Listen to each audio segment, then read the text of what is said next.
Hello, it is Sunday, and I'm making this video in the afternoon on Sunday, the 1st of August. Thought I would get on here and share some good news. It's always nice to share good news, not bad news, right? So, let me set myself up here for what I'm. It's personal news, but it's music news, okay? So, as I keep talking about the release date for Future Still, my brand new vinyl album released by FPE Records out of Chicago. The release date is this Friday, the 6th of August. It'll be on sale in stores Friday. People who pre-ordered the album most likely will start receiving copies as soon as tomorrow or Tuesday.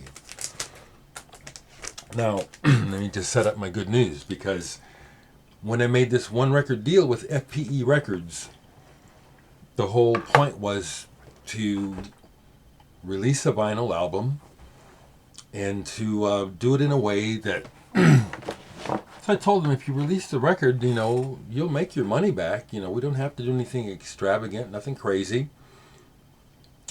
And so they released a small amount, which means this first run, and that's what I'm about to say, they pressed, I said, the most I've ever pressed is 500 records of anything. So they pressed up 250, as it turns out. I didn't know actually how many until just a couple days ago, because I never asked. I just let them take it. It's their baby, what they're doing with it. So Matt's label, FPE, pressed up 250 copies of Future Still, which goes on sale Friday. Well, the wonderful thing to share with you is that between the pre-orders and the orders from the distributors, the label is sold out of this already. Now, that doesn't mean the record is sold out. It means that the label have distributed and sold all of their copies, all 250. Now, what that means is that the record is available, and so get it at your stores, and if your store doesn't have it, have them order it, because this is one of the things that's been, I guess in a way it's been a setback for me as a independent record maker, is that for all the albums that I made, except for one, I didn't have distribution. I did it myself.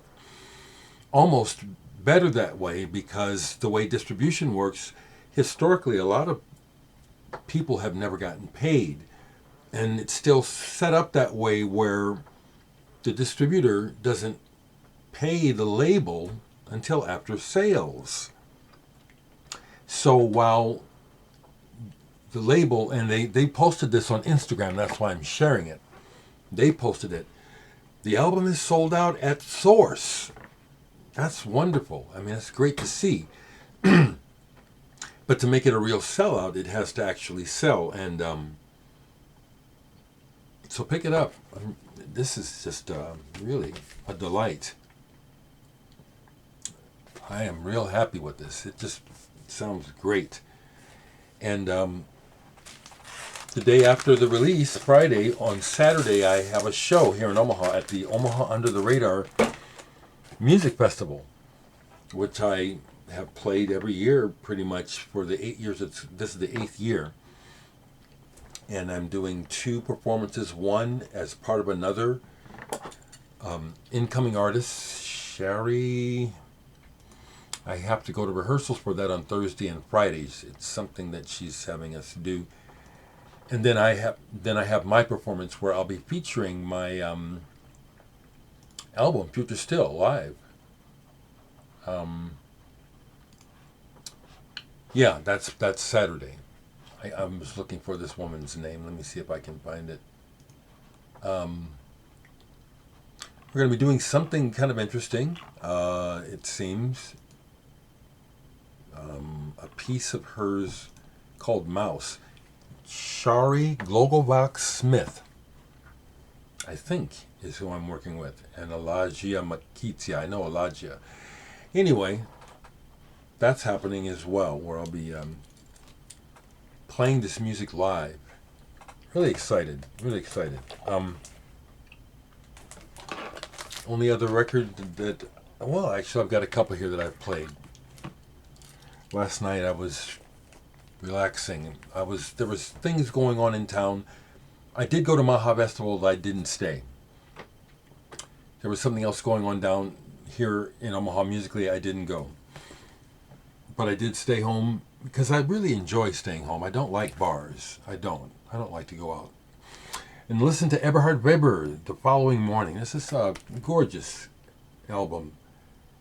Not only the compositions, but the actual tones and the actual, it's like a texture. The music has almost a tangible texture besides audible when it's playing. It's really soft, nice.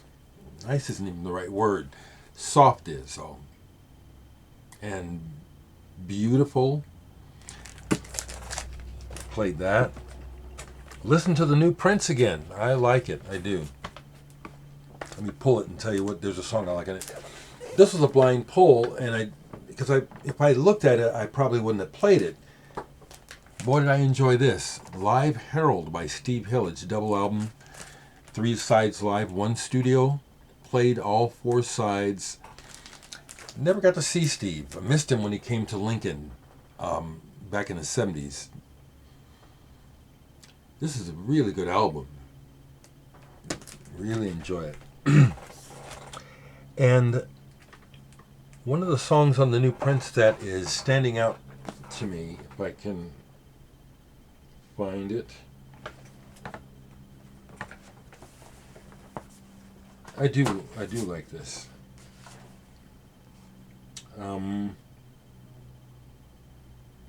1,000 Light Years from Here. I like that. I like that track. I like that song, I should say. Another one that I pulled and played yesterday, Reviure by Atila. I believe this is a Spanish group. Prog rock, came out in the 70s. This is a reissue by Wawa, a very nice, high-quality reissue. Textured cover and everything. And this is on the right side of prog. Just a lot of really ambitious playing, but the writing matches it. I like it. Okay, I just remembered. I listened to the discus, 2 of the 3 that I have. Just got another one, so I can give some notes, okay? So, Gated by Alex Ward. This is a recent release on Discus Music out of England. Now, there's a one sheet that, maybe if I've got it here right quick. Conceived and realized over an eight-month period of intense solitary work, Gated is Alex Ward's most ambitious musical statement to date. Yeah, the 10 pieces employ all of Alex's instrumental resources as a performer featuring clarinet, sax. Yeah. Dense. The result is dense and multi-layered. It absolutely is. It strikes me upon my first listen that it's well composed, definitely composed. It has this choppiness in rhythm on several pieces that reminds me of Frank Zappa's writing. I have to listen to it some more because it's kind of like after a little while, it's almost like, okay, this is a bit much, but it's more like, that's why I've been taking my time, and why I take my time with discus releases, because this music and this label is about artistic, capturing people doing their art. And that is, in some ways, a crapshoot when it comes to the audience, because the artist is in charge. And some ideas may connect right away and some may take time. this is one where it's like, I like this sort of thing, but I also found myself not able to listen to the whole CD when I put it on. It's like, oh, okay, I'm getting this. This one, Rising Up by Bianco Brackenbury, is a duo of Tony Bianco, oh, Bianco, not Branco. It's the duo of Tony Bianco and Faith Brackenbury on drums, bass, and violin and viola. There they are. They explain here how they met and how these are really musical conversations between the two of them that they captured. No overdubs. And the pieces are long. Two of them are 30 minutes long. So they literally are an audio conversation. Do they work? Yes, they work. But like any conversation, it has tangents. It has streams that it follows. It has what you could call interruptions. It has repetitions. And so to listen to this is to decide to spend time with these people quite literally. This is, you can call it entertainment if that does that for you. But more than that, it's really like getting to know these people through what they're doing and sharing with us. And so I did listen to all three pieces, most of Rising Up and most of Gypsy Soft Bread. So for those who are interested in listening on that level, in that way, here you go. Bianco Brackenbury is good. It's good.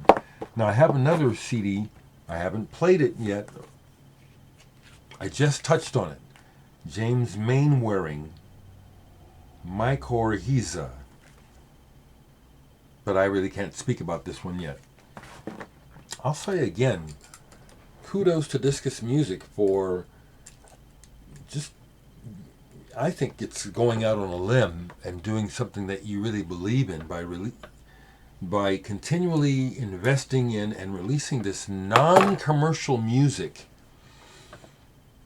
because the world is better for it and there are listeners for it, people who want this kind of art on this level, and there's also people who don't even know that this is what they want. But I'm happy to hopefully help spread some of the word about this stuff. So here's one that's from 2 nights ago. I haven't played this album in years. Very good. This is one of his more outside recordings. Saxophonist Sadao Watanabe from Japan. Round trip. Look at the people. Chick Corea, Miroslav Vitus, and Jack DeJohnette. This is very, very good. It's not free. It's largely improvised, okay? But this is just Sadao's compositions, the things that he sets them up to work through, very intense.